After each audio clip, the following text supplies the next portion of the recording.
Good morning. And welcome to Mount Vernon Unitarian Church.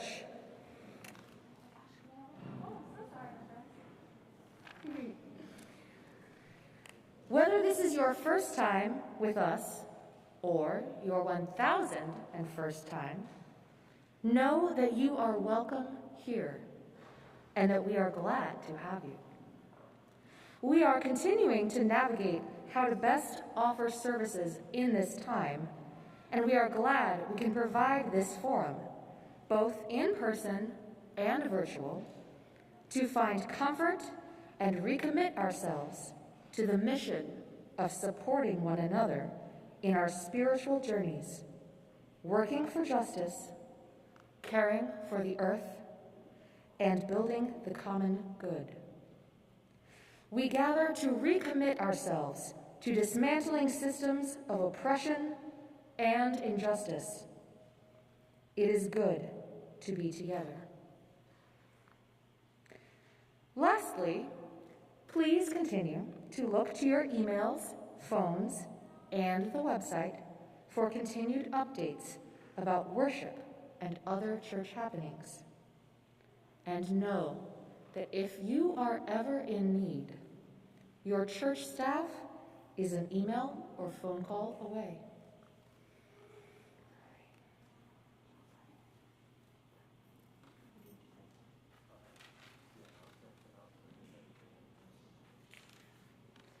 Sorry, we had some technical difficulties this morning with printing. Thank you for your patience. We have two announcements today. Both regard religious education. The first announcement is today is our first day of religious education. Woo! We are so happy to have our children and youth with us for the first 15 minutes of the service. After the story for all ages, we'll sing a song as they all go to the Commons to meet their teachers and continue on to their classrooms. Parents should plan on picking all children 6th grade and younger from their classrooms today on the 2nd floor of Holland Hall, which is found to our right. Youth may meet their parents here at the meeting house, if so preferred, although I encourage going to Holland Hall. And without further ado, I present Ann Richards to follow up, our DRE, our Director of Religious Education. Yeah, thank you. I just want to point out, I am so glad to see all my young friends here and some strollers. This is going to be great. You may notice, though, that we don't have any teens here. There are no high schoolers here. Oh, there is. Who? I can't see way in the back. Is that Kyle? Hi, Kyle's here. I'll tell you what, oh, and Sophia? Is that Sophia? I can't see you have your mask. Come on up, sweetie. Here's the thing. There is no class. These teens will be staying in worship. And why? We only have one teacher. This is after I got an email from Sophia saying that she was putting aside time for church. And I got a text from another student saying she was looking forward to it this year and how could she help. And after we had such a great year last year, I'm really disconsolate about this, and I am hoping that somebody will step up and help us out, even if it's just a couple Sundays a month. These teens really deserve your time and energy. And Sophia, would you just say, please volunteer? Hi, we're really looking for someone to volunteer for the youth program here at MVUC, and whatever time you can offer would be great. Yeah.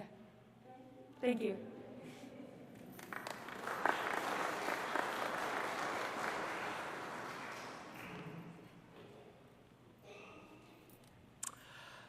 Good morning.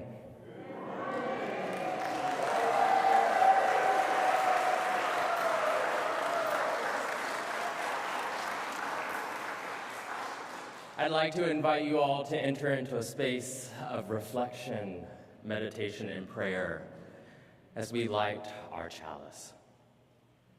Blessed Spirit of love, here we gather again after long journeys, separate but now together.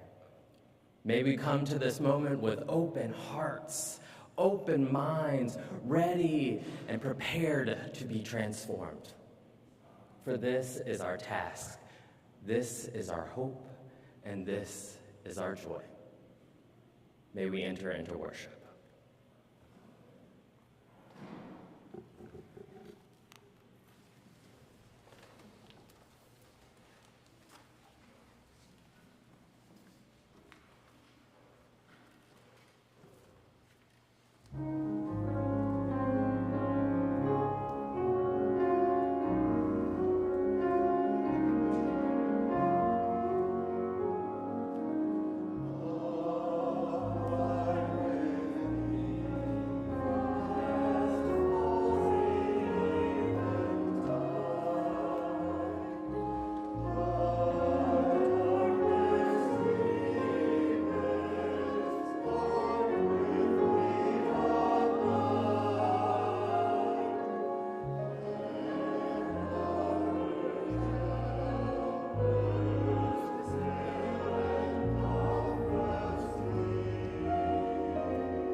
Please rise, if you are willing and able, in body or spirit, to join us to sing the first hymn, which is hymn number 18, found in your gray hymnal, What Wondrous Love. The second verse, we'll be doing the second page. So first page, first and third, all right? And we'd like to welcome those at home to please sing along.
Please remain standing.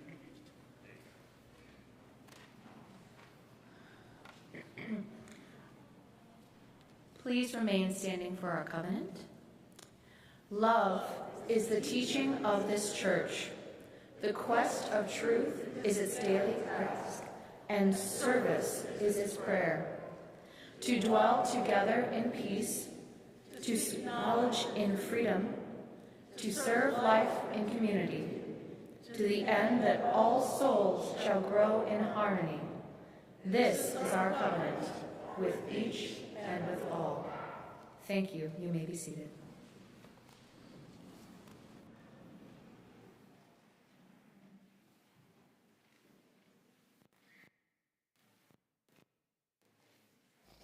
Speaking Out, Maria Cook, Universalist Preacher, by Janine K. Grossmeyer. In 1779, more than 200 years ago, a girl named Maria Cook was born in New York State. When she was born, the Americans were fighting the British in the War for Independence. The Americans wanted to have their own country, where they could be independent and free to make their own decisions and say what they thought. When Maria was 4, the Americans won the war. They had their own independent country, and they were free to make their own decisions. When Maria was 8 years old, Americans decided to have a constitution that promised freedom of religion and freedom of speech. The Constitution promised that in America, people had the right to choose what to believe in and the right to speak out for what they believed. Maria chose to believe in a religion called Universalism. People called it Universalism because that religion said God loved all people, everyone in the universe, no matter what. And since God loved everyone, eventually everyone would be with God in heaven. Other religions said only a few people went to heaven. The rest went to hell. And and not just people who did bad things. In those religions, it didn't matter if people did good things or bad things. In those religions, people who did bad things went to hell, and some people who did good things went to hell too. God chose only a few to come to heaven. Maria didn't believe that. She believed that God chose everyone. She believed God loved everyone in the universe, even if they did bad things. After all, sometimes she did bad things, and her mother and father still loved her. God was her parent too. That's what Maria believed, and so she chose to be a Universalist. When Maria was grown up, she decided to speak out for what she believed. She started talking to people about how God loved everyone, and everyone would go to heaven. She talked to everyone about universalism. She talked to people in their houses. She talked to people on the streets.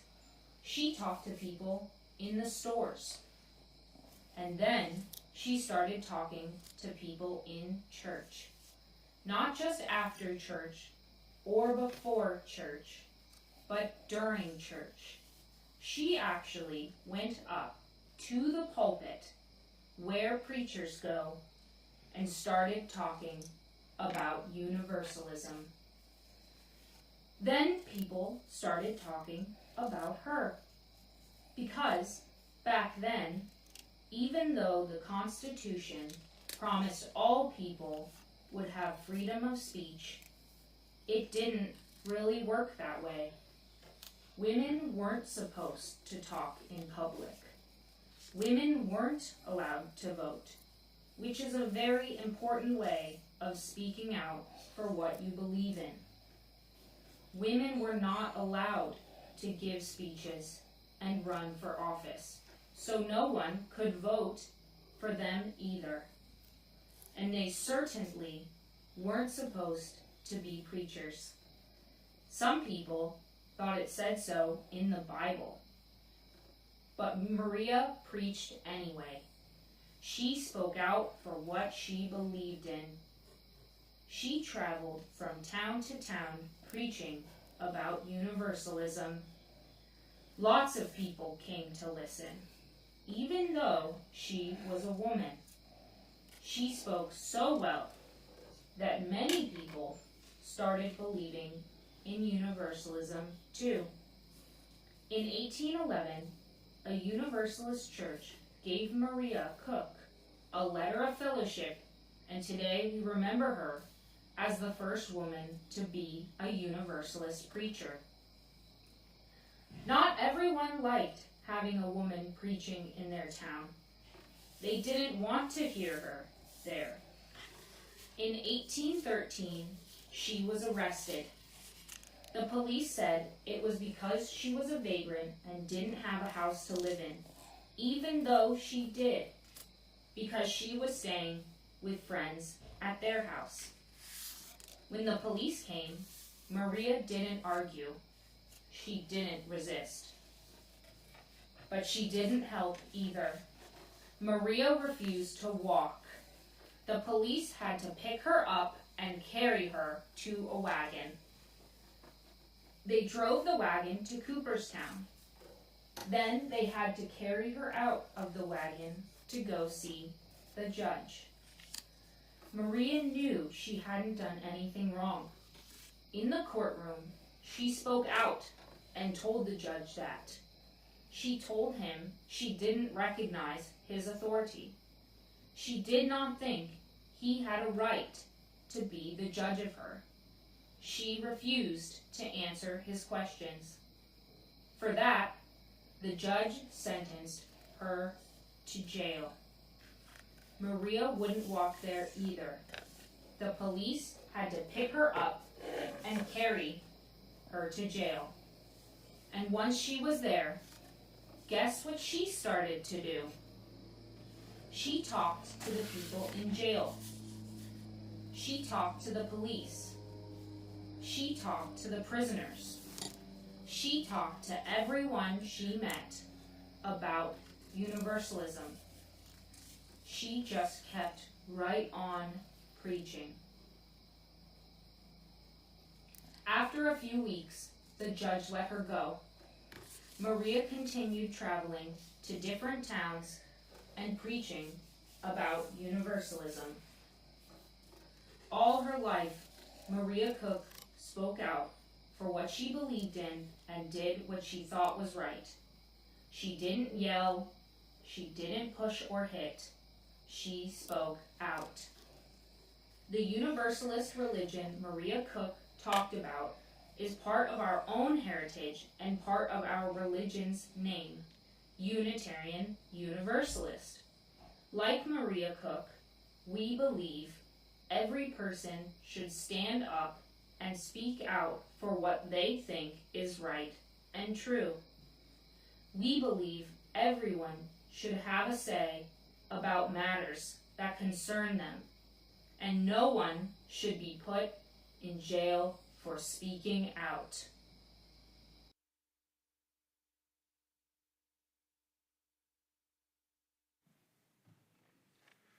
Would you join me in singing our children off to their classes? It says, singing our children out, and the words are right in your order of service.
Mount Vernon Unitarian Church continues to share the plate with committed organizations that you, our members, have chosen.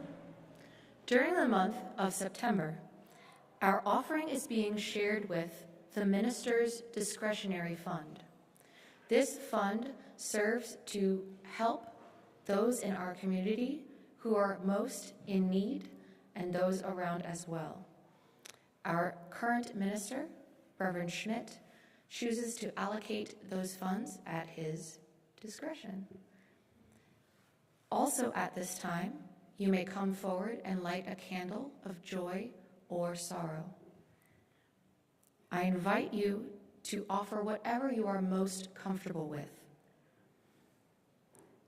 If you would like to write a check for the offering, please make it out to MVUC, and in the memo line, indicate how you would like it to be used. You may use it fully towards the minister's discretionary fund, or you may share it 50-50 with both the minister's discretionary fund and Mount Vernon Church, or you may otherwise dictate how you would like your funds to be received. You can also follow the link if you are online in the chat box or on your screen to make a one-time or recurring payment. We are so grateful for your donation. Thank you.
I invite you once more to join with me in the spirit of prayer and meditation.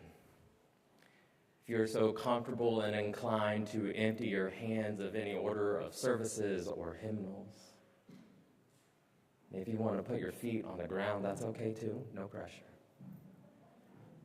Just breathe for a moment.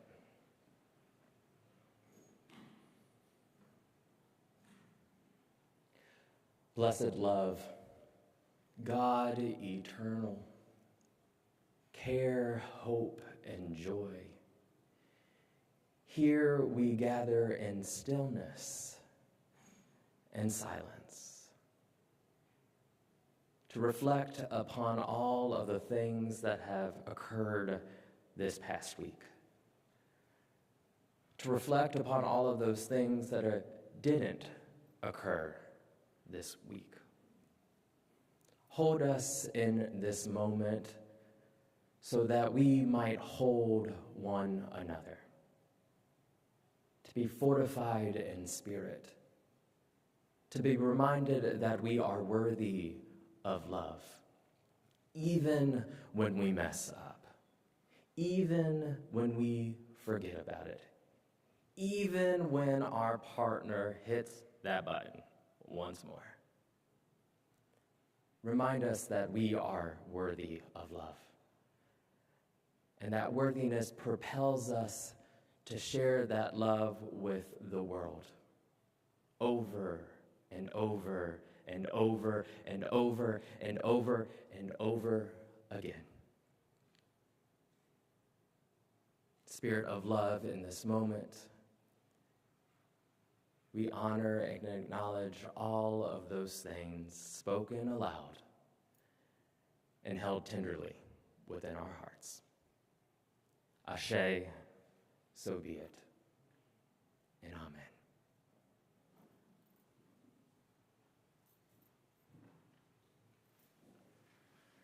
Please remain seated and join me in singing 318, 318. Words are in your hymnals and also in your orders of service.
Today's reading is an excerpt from This is the Only Moment by Adrienne Marie Brown. I can't stop being in the present, noting how the past tells me what I should care about, and the future tells me what I should fear. And the past tells me what we forgot And the future tells me what we must dream but hear. I breathe in, noticing the gift I too often take for granted, not knowing how many breaths I have left. I want to spend them being love.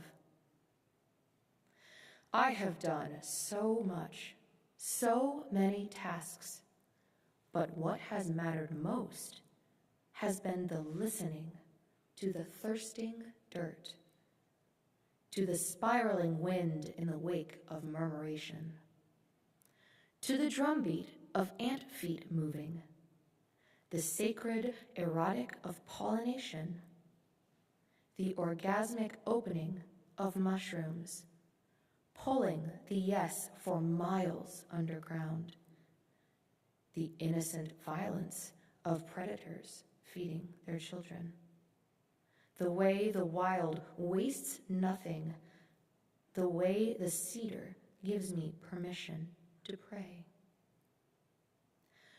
I thought someone else had all the instructions, and I, stumbling and following, praying to become worthy, must admit I have been grieving and grieving all I don't know and don't trust, and grieving so deeply a world that is still breathing, anticipating failure in spite of my visions. But when I listen, the universe is reminding me I cannot be taken from her. I am never untethered from her roots, never beyond the whole, and nothing is lost. It is lived. And we are not here to win, but to experience love. And we are never I. Even when we are lonely, even when we distinctly suffer, even when we distinctly succeed, we are of lineage, of collective, of era, of farmers' hands and strangers' prayers, of singers with their heads thrown back. We are always dancing with our ghosts and praying for our great-great-grandchildren. We are always the harvest. And the future is being decided in this breath, and this breath, and this breath. So I breathe in, noticing the gift I too often take for granted, not knowing how many breaths I have left. I want to spend them being love.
Well, once more, good morning. I am the Reverend Byron Tyler Coles. I serve as a member of Congregational Life staff in the Southern Region with the Unitarian Universalist Association, the UUA, and I was a former intern minister here at Mount Vernon.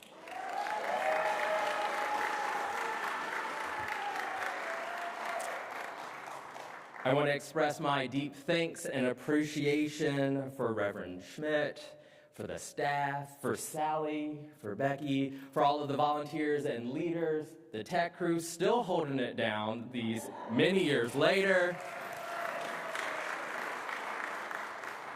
It is so good to see you all. This morning, I'd like to begin by sharing two stories. The first was during a standard Easter gathering when I was about 8 or 9. As per my family's tradition for this high festival, we donned our Sunday best of florals and pastels. We gathered at my grandparents' church, shuffled into our usual pew, and partook in worship. Following singing the Lord's Prayer, receiving communion, and struggling to listen to the sermon, my then young self was frantically awaiting the end of service so that we might go home. There we changed, ate dinner, and rested a while before we would partake in our annual Easter egg hunt. However, this year, to much of my surprise, the adults, and apparently even the Easter Bunny too, were not up to the task of planning such an event. My feelings exactly? I was distraught, became immediately impatient.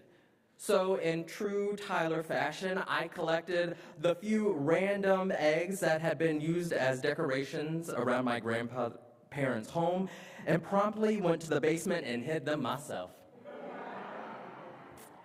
There, I placed a few in obvious places. One on top of the TV, beside the couch, one propped up on a bookshelf. The others I placed in more challenging locations. One inside of a fireplace. One nestled between the NASCAR memorabilia that my grandfather had previously and preciously arranged. And one delicately placed inside a lamp, where I had removed the glass bulb and placed it on a nearby desk where it wouldn't be broken. A little foreshadowing for you. After hyping up my two older cousins and cajoling my mother and uncle to join us, we went downstairs. At the count of 3, my cousins and I began collecting the few scant Easter eggs that I had just hidden. It was a fabulous time. But in almost slow motion scene, I looked over as my cousin picked up the lightning bulb and failing to notice that it wasn't a plastic egg, he threw it into his collection and began to run. Almost instantly, I heard the glass bulb shatter, and the hunt came to a crushing halt. In the wake of my family's bewilderment of how the light bulb wound up on the desk, I became frantic and began to cry in fears of how my grandparents would respond upon learning that I was the culprit who sowed such chaos. The second story is from a few years ago during the summer of 2018. My then roommate and I, having just finished our studies in Nashville, were in the process of relocating to Northern Virginia. As I was away for the summer completing an internship, we enlisted the help of a few friends to lend aid. I packed beforehand, making sure to note what everything was, if it was fragile or not, and where it should be once it arrived to Alexandria. But during the big day of the move, one in which I was already frantically preparing for that morning's upcoming worship, I received a phone call. On the line was my roommate, in which she said, "Tyler, I need you to breathe before I tell you something." I responded hesitantly. Okay. What's going on? She calmly shared that my bookshelf was being moved by a dear friend, and he had haphazardly pulled it across the room and down a step, at which point it broke.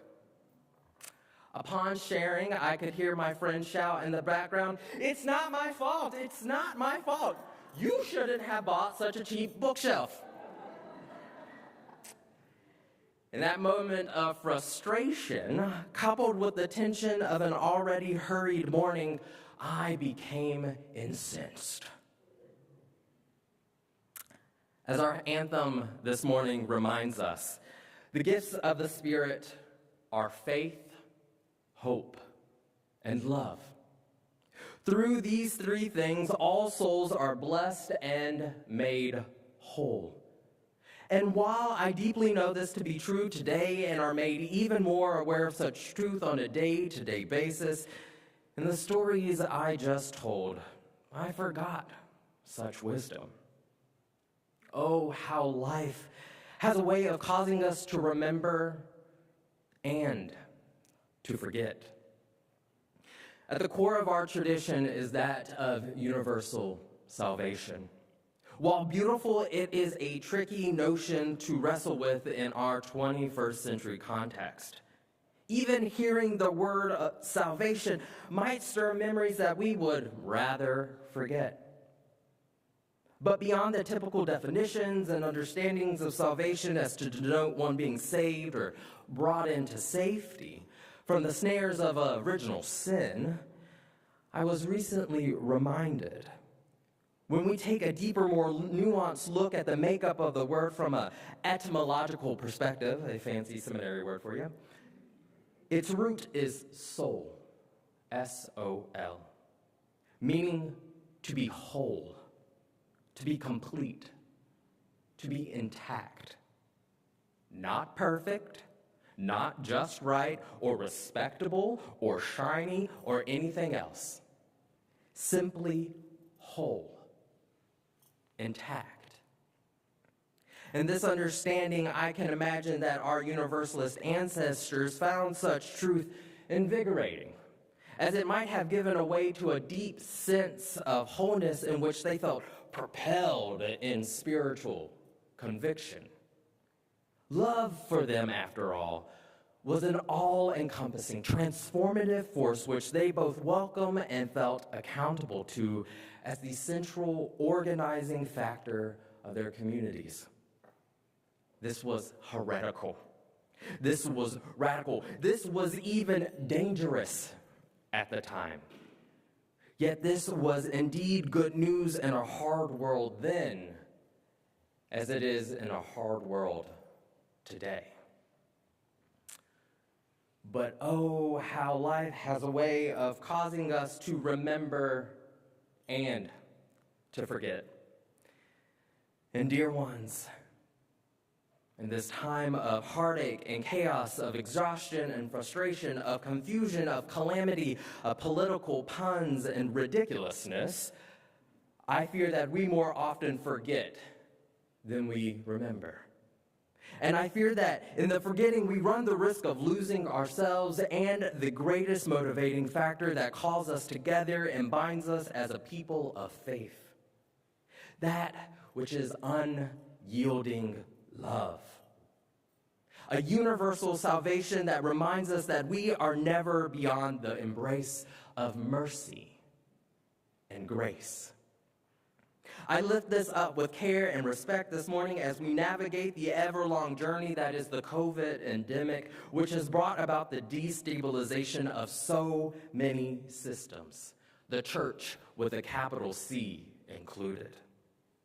And as the Reverend Alice Blair Wesley shared in her men's lecture in 2000, the free church has to be, time and time again, reconceived, reconstructed in human imaginations from memories of the tradition so obscured, so twisted and bent out of shape over time as to be sometimes almost gone from the world. End quote. I lift this up because I fear that we are running the risk of losing our tradition and forgetting the past.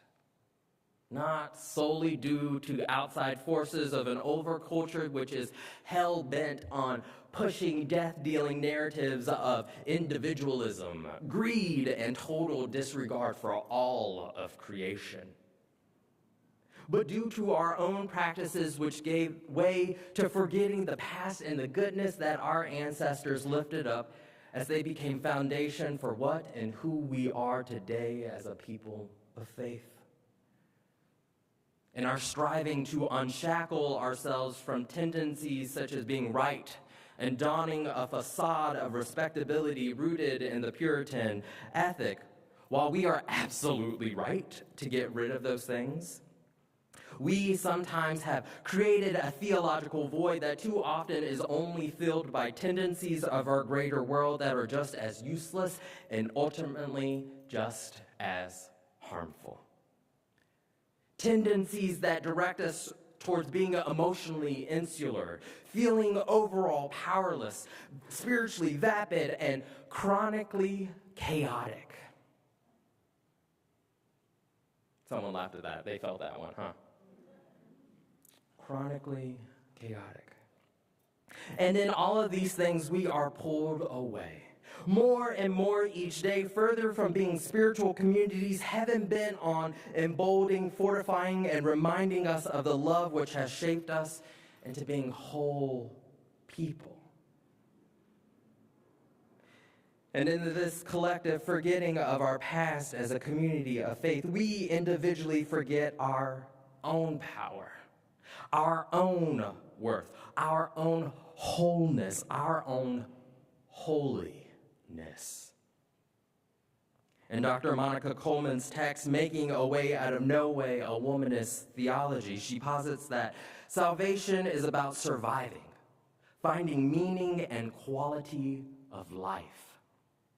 In this, she means that the work of naming and claiming salvation is an effort akin to carving out a pathway that we might take to travel through the hardness of life, which too easily and most often forces us to become hard, closed off, hesitant, disconnected from ourselves and the greater cosmos around us.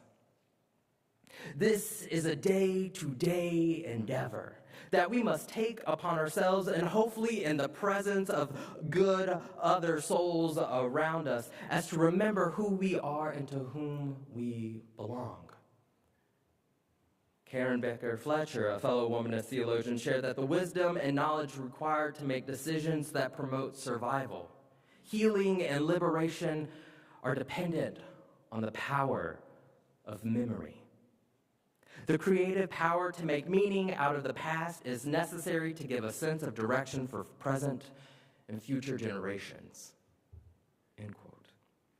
Ultimately, memory is about the utilization of wisdom of the past and applying it to the present and future as to create a state, a world that reflects and magnifies our wholeness. That is our inherent worth and dignity. In providing an overview of womanist understandings of salvation, Coleman is clear to note that salvation is not always liberation or freedom from pain and suffering. While the world, while nature, while humanity can be both beautiful, we can also be hard and rough, challenging and frustrating. To say anything else would be to perpetuate a rose-colored understanding of the world, which is just as damning as any other rigid spiritual construct. Just as damning as many of the spiritual constructs that we left long ago. While the Spirit of life might provide opportunities for the inbreaking of the beloved community of heaven on earth, it is our task. It is our task to engage in salvific works to create wholeness within ourselves and in the world around us, no matter how big or small. Ultimately, I fear that we are giving up on the bold proclamation of universal salvation for other interpretations because we doubt our own worthiness of it. We doubt our own worthiness of it by feeling totally damned, completely tarnished, so broken that even love has forsaken us. I know this to be true because I see how we treat ourselves and each other. I hear how we speak to ourselves and each other. I see how we relate to ourselves and each other. We stare at ourselves in the mirror and twist and prod ourselves because we don't meet the supposed standards put forth by Instagram. We blame our kids and ourselves because our kids are emotionally exhausted as if they haven't lived through a historic pandemic. We blame ourselves for failed marriages even though we tried our darndest to be happy when we were never happy in them to begin with. We blame ourselves for not making it because we haven't put in the work to succeed, let alone survive. We blame ourselves or someone else for the church not being what it was in 2019, though the world is vastly different here in 2022. We swallow so much in the hope that something will happen, that something will change, and when it doesn't go as we hoped, we then cast ourselves into the sunken place as our own self-inflicted punishment. But oh, how life has a way of both causing us to forget and to remember. As the Reverend Blair Wesley goes on to say in her lecture about this, our church, the doctrine of the free church flows from mutually shared loyalties of the members, and these loyalties are to be seen at work in everything the members do as a church people together. It is in times such as these that we must discern and redefine our mutually shared loyalties. Loyalties that must include among them a clear and bold proclamation that you, that all of you, that I, that we are whole, that we are worthy, that we are loved even when we mess up, even when we miss the mark or completely drop the ball on things altogether.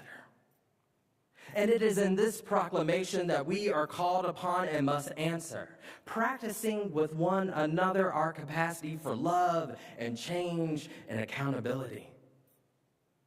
For this is the only worthy thing that we must do as a people called and bound together by free choice. Ultimately, the only freedom adequate to human dignity is the freedom to do what love asks of us. Blair Wesley goes on to state, and the greatest blessing of life comes to us and through us to all the world when, with intimate and freely bonded companions, we are trying together to live with integrity of faithful love.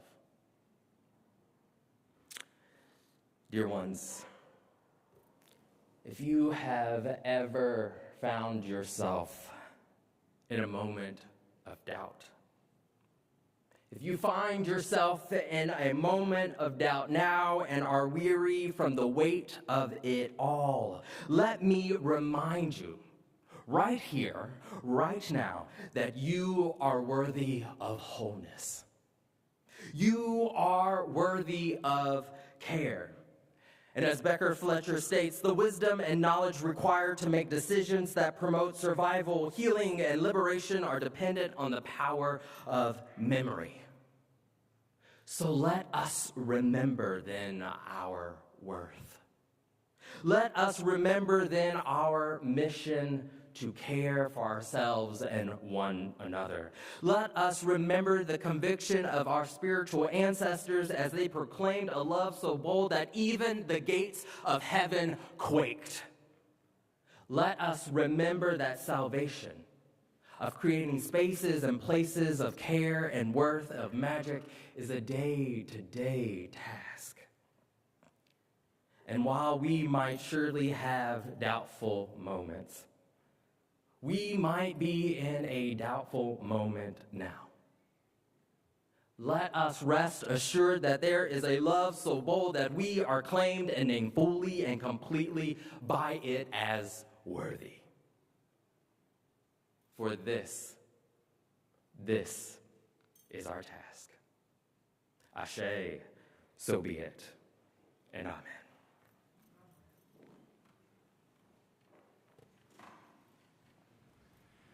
Would you stand as you're willing and join me in singing number 95, There's More Love Somewhere.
Will you join me as we say the words for extinguishing the chalice in your hymnal, in your order of service, and known within your hearts? We extinguish this flame, but not the light of truth, the warmth of community, or the fire of commitment. These we carry in our hearts until we are together again. Dear ones, let us go forth this day being reminded that there is more hope somewhere, that there is more joy somewhere, that there is more peace somewhere, and may we be reminded that it starts within us. Go forth this day, and may you turn again in hope, love, and care. Ashe, so be it, and amen.